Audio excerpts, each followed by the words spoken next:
What up, y'all? Welcome back to another episode of the Rolling the Bottom podcast. I'm your host, Zach Moyer. Hope you are doing well whenever you are listening to this one, like I like to say. New Hampshire race weekend.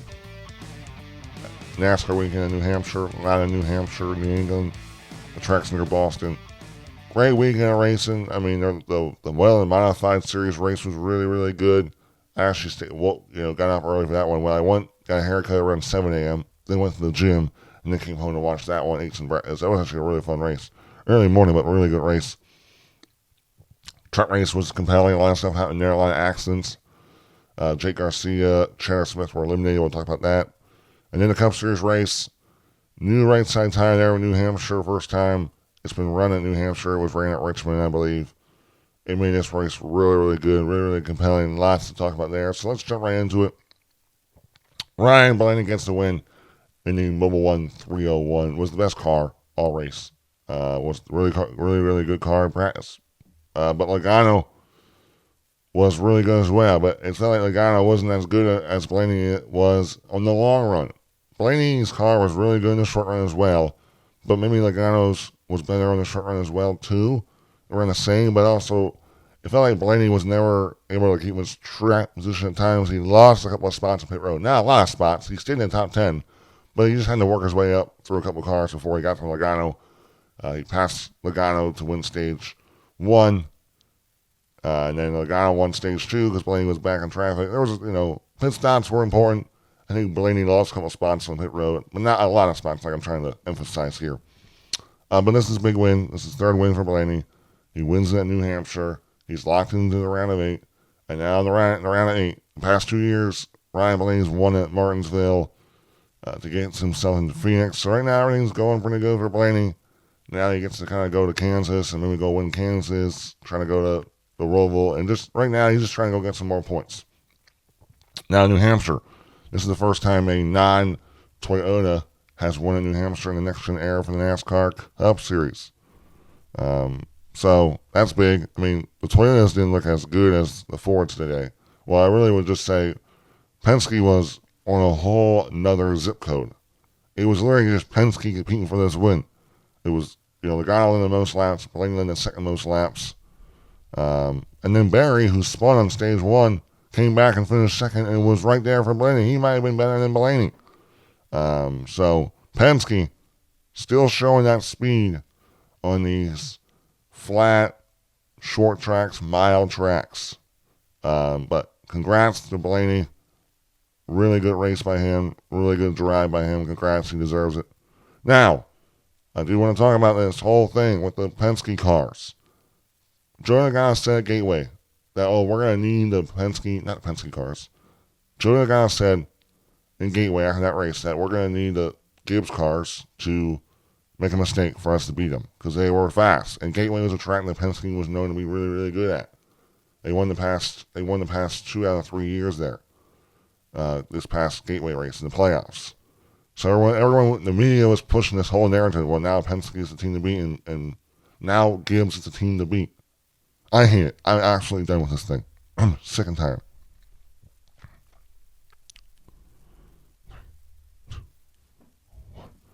What up, y'all? Welcome back to another episode of the Rolling the Bottom podcast.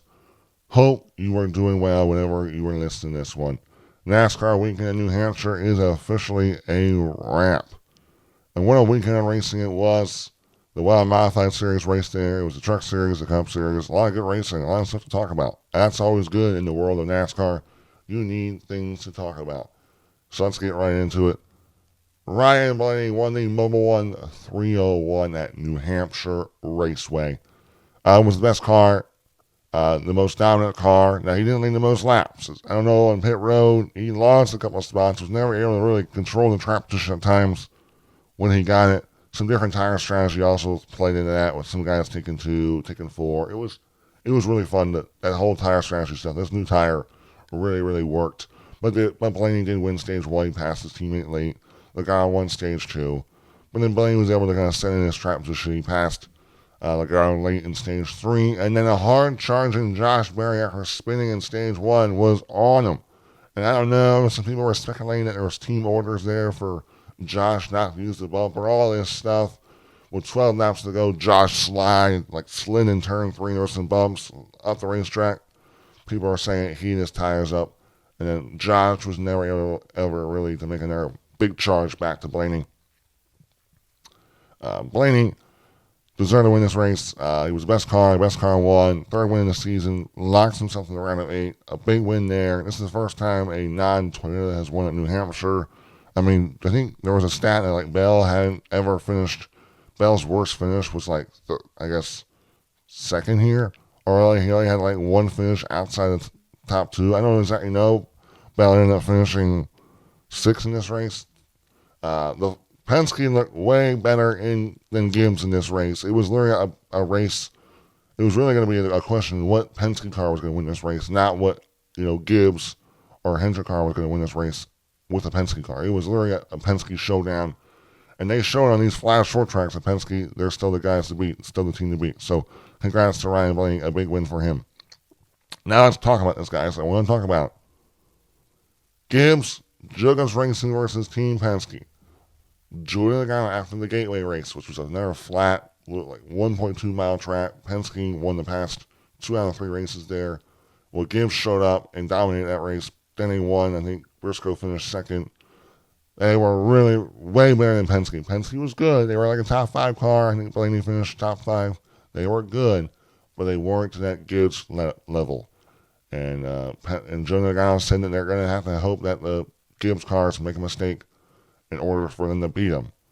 Well, we come here, and what I heard from Chris Gabehart, this will be the same aero package and same tire they use at Phoenix. And Penske was levels above Gibbs. I mean, way better than Gibbs, better than Hendrick. Hendrick might have been better than Gibbs here. And there's a quote I wanted to read from Chris Gabehart by the media when they were asking questions. Chris Gabehart, the biggest thing to take away from today is that with this aero package and with the same tire as Phoenix, the Penske cars are completely untouchable again. Chris Gabehart said that they are untouchable. And look, now he did say that, Phoenix is still a different track. Christopher Bell did win at Phoenix earlier this year. So we can't just say, oh my gosh, Penske, if they get there, they're going to win the championship. Things can happen in one race. But right now, Penske's looking like if they get to Phoenix, they're going to be fast again, and they're going to be hard to beat. But that'll be a fun storyline to follow if a Penske car gets there, and a Gibbs car gets there. But now I was contemplating, should I talk about this big story now? I think we should. Denny Hamlin versus Ty Gibbs, a Joe Gibbs Racing teammate, showdown. Not for the good reasons that Gibbs would want on lap 111. Denny spun out Ty Gibbs. It was an ongoing frustration with Denny. Ty was racing Denny really, really hard. It looked like Denny was better. Ty's not a playoff car. Denny's a playoff car. Christopher Bell was running 13th. Denny was 12th. Ty was 11th. Ty was racing Denny really hard. And, every lap goes by, these tires, you're hurting your tires the harder you're racing someone side by side. It wasn't a good situation. I mean, Denny ended up going on the radio and said, does Ty know we're going for a championship? What the F? After Denny spun Ty, Denny went on to say, are they afraid to talk to him? He was telling Chris Gale about moving him, but Chris Gale really wasn't in the mood to talk about what was going on with Ty. He was more worried about Denny. Ty went on the radio and said, game on. Now, Ty had some more issues. I think he been a tow link, some issues with the tow truck. It was a bad look for Joe Gibbs Racing. Denny did say post-race he wasn't really trying to wreck Ty. He was just trying to move out of the way. He was mad. He was frustrated. Joe Gibbs Racing said he's going to let those two handle it on the racetrack. It sounds like it'll be a very interesting competition meeting.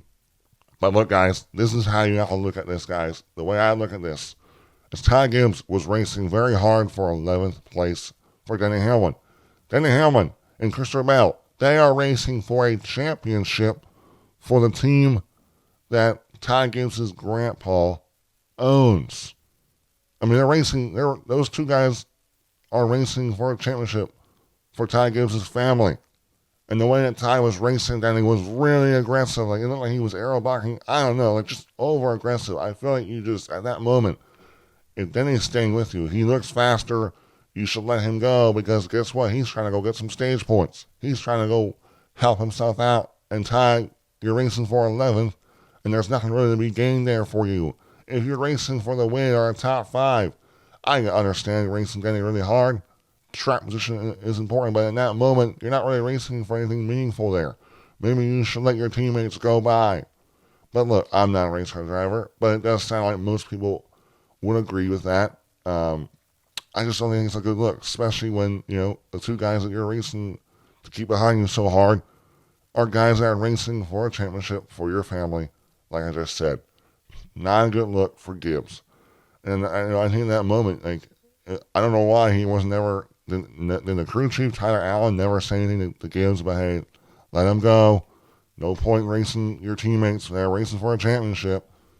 It's going to be interesting hearing from Denny on his podcast if he elaborates. I believe the competition Monday will be Monday when I'm filming this.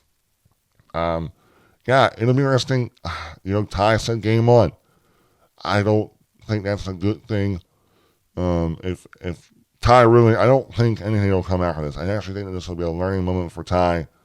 I don't think Ty is going to do anything to Denny Hamlin. I really don't think he will. Because he's racing for a championship. If Ty Gibbs jeopardizes Denny's ability to move on to the next round because of something they do in the racetrack, it's going to be a bad thing. Now Jig is racing, like I did say, the owner. He did say he's going to let those two handle on the racetrack. He's not going to get in the middle of that. Yeah, interesting. Going to be interesting to see how this all plays out. I don't think anything big comes from this. I do think that competition meeting will be a big learning moment, mainly for Ty Gibbs. Because I think it was interesting. I heard something from Matt Weaver, who works for motorsport.com. He was saying that one day, when Denny Hamlin is retired, right, and Christopher Bell will probably be near the end of his career. He's 30. I don't know if, Gibbs is, 23. One day, I think Ty Gibbs is going to want to get that same respect from a teammate that's not in the playoffs when he is in the playoffs. I think Ty Gibbs would want it the other way around. I would think if Gibbs was in the playoffs and Denny wasn't, he would want Denny to race him with a little more respect and give him, if Gibbs was faster, let him go. So I think, overall, I think this will be a big learning moment for Ty Gibbs.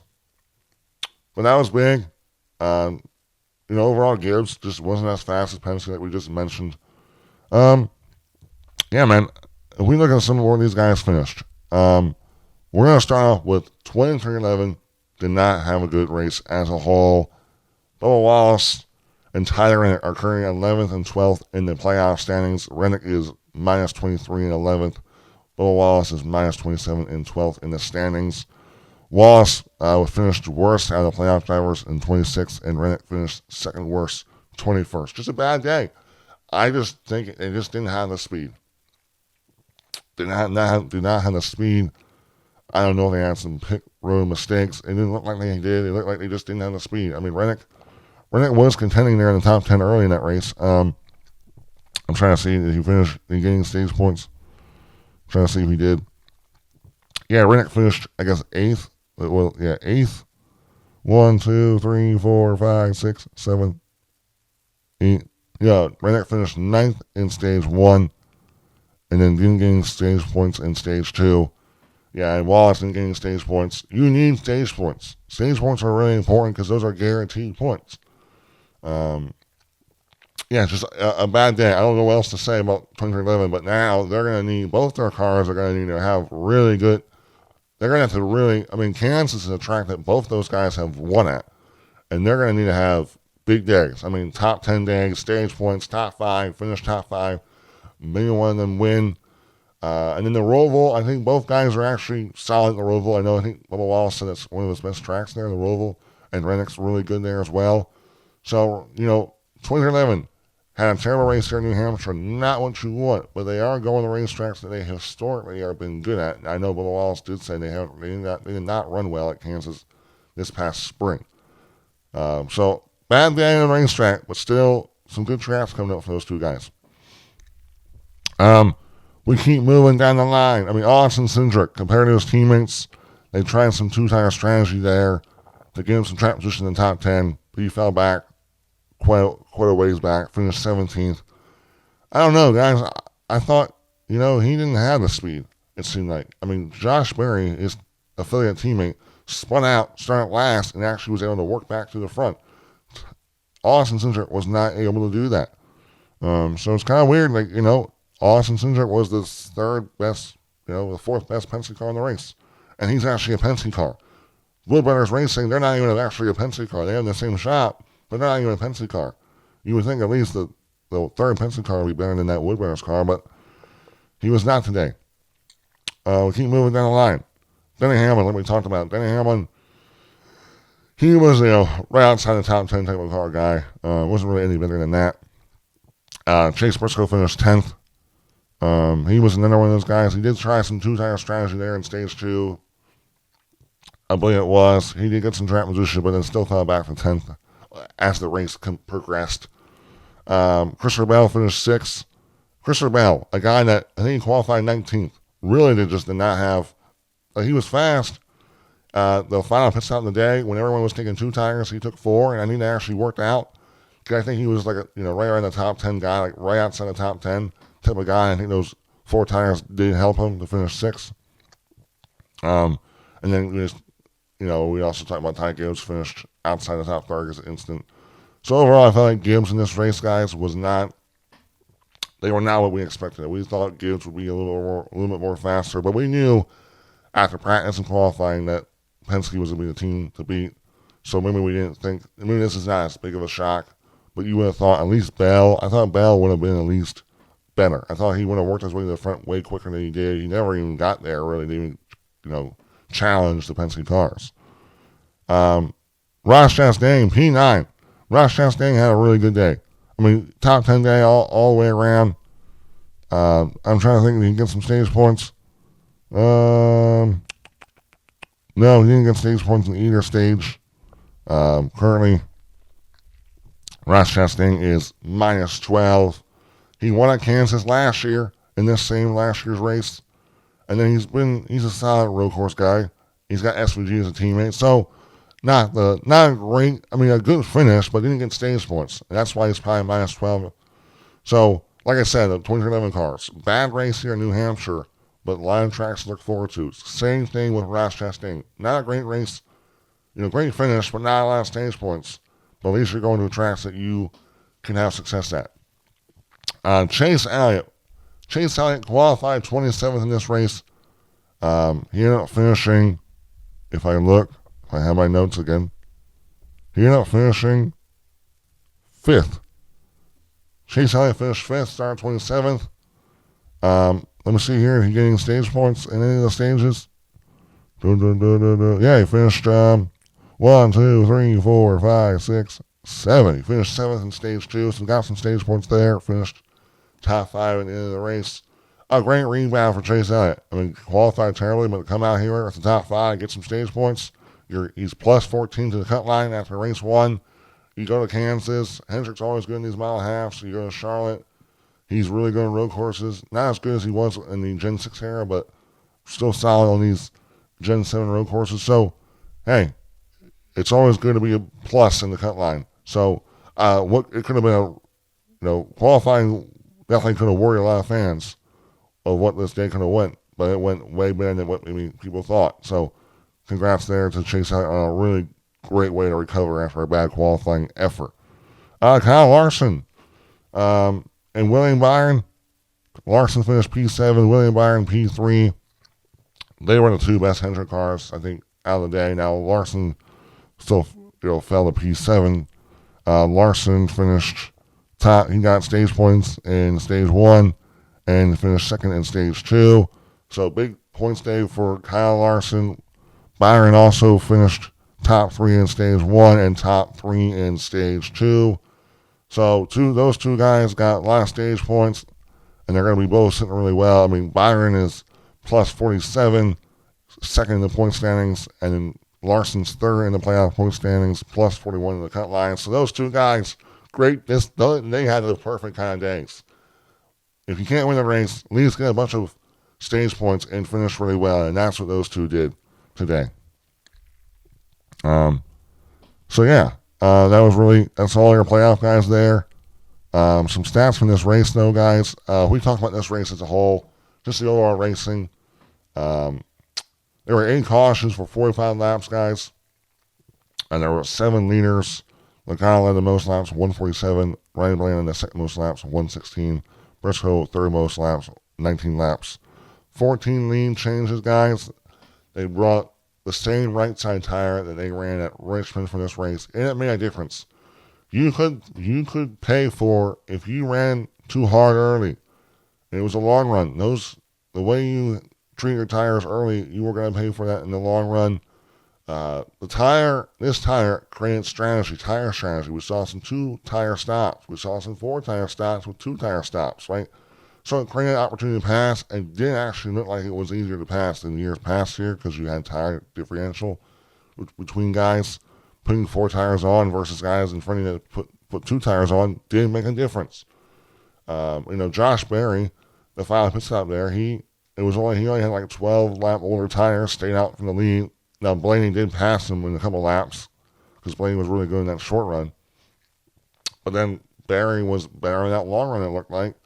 It was able to reel him in. Now, I never really got a chance to use the bumper or get even side by side with him. But that made a difference, right? Now, of course, still surprising, though, that Berry was able on 12 lap older tires compared to Blaney. Now, Blaney, I think, it was only 12 lap. Blaney had 12 lap newer right side tires and the same left side tires. But no, it was interesting to see how the tire strategy work. It made it fun. It created some, we saw Cindric trying to get some jump. He got up to second, I think, there, and trying to make something happen for him. Same thing with Chase Briscoe. He did a 2-tire stop. He jumped a bunch of positions. This race was really, really good. And you gotta tip your cap again to Goodyear. They are making this car that isn't that good race really, really well. And this tire is the kind of tire that I like. The Bristol race was really, really entertaining, guys. But the fall off was just a little too extreme. You had instances where you had tire getting built up in the rocker panels and it created a fire. I don't like that. I like this tire than they had. Now, I still maybe would like it to be a little bit softer so it wears a little bit more quicker, right? Because I still felt like newer tires didn't make as big of a difference, right, at times. But no, really, really, overall, really good. For New Hampshire standards, if I close off my official statement about this race, it was really good for New Hampshire standards, and especially at what this car does at flat tracks. It doesn't race that well on flat tracks, but today it did, in my opinion. There was a lot of other things in this race. There was a big wreck after the whole Denny and Ty Gibbs thing. It looked like Brad was trying to squeeze it, hit the inside wall, create a massive wreck. Brad was involved. The 99 got a little airborne. Kyle Busch got destroyed there. Bell had a little bit of damage, but luckily that damage didn't affect him too much. And I guess a little bit, because his wheel was a little bit different, I guess cocked differently a little bit. Wasn't lined up correctly, but didn't make a difference. We gotta talk about this, guys. Cody Ware got wrecked. He got tapped, spun out by Austin Dillon. I think this was in stage 2. Wrecked by Austin Dillon, and then I think in stage 3 that led to one of our late race restarts. It looked like Cody Ware was trying to crash Austin Dillon, get some retaliation, but it looked like he wrecked himself while trying to retaliate. And the number 1 rule in racing, don't wreck yourself trying to wreck someone else, because then the payback doesn't really work out. It's like you're trying to wreck someone else and walk away unscathed. Well, you actually ended up trying to wreck someone else. You failed and wrecked yourself. So maybe Cody Ware got to work on that, I guess, a little bit. It was kind of, I'm not trying to be, that wasn't that funny, but I don't know. I also, I got to say, though, I think Austin Dillon, where did Austin Dillon finish? I thought it was running really well. Yeah, Austin Dillon finished 13th. So if Cody Ware would have wrecked Austin Dillon, that would have been that would have really made him mad, Dillon bad, because Dillon was having a great run. Michael McDowell finished 8th. We got to give some love to Michael McDowell. Finished 8th in this race. Great run by him. Josh Berry finished 2nd in this race. Look, man, had a chance there at the end. There was all this talk. Was there team orders for not to be able to use the bumper? he had to race him cleaner because he was an affiliate teammate. Wood Brothers Racing's getting support from Penske. I don't know there. We can all speculate. I haven't heard anything exactly if that was going on. But I heard, and this is the first top 5 finish for Josh Berry since he won at Las Vegas. So good run for Josh. I mean, from spinning in stage 1, from like, oh no, Josh had finished last in all 3 races. In the first round, was eliminated to come out here and finish second and have a really good run. It's got to feel good for him, good for the confidence. So good run for him. Anything else surprise? Runner-ups here. Hocevar finished 11th. He was in the fight there all through the day. Ryan Preece 14th. Alex Bowman 15th. Noah Gragson 16th. 17th. Austin Cindric said. Nothing really more from that. Shane Van Gisbergen, though, I will say. Shane Van Gisbergen finished 32nd.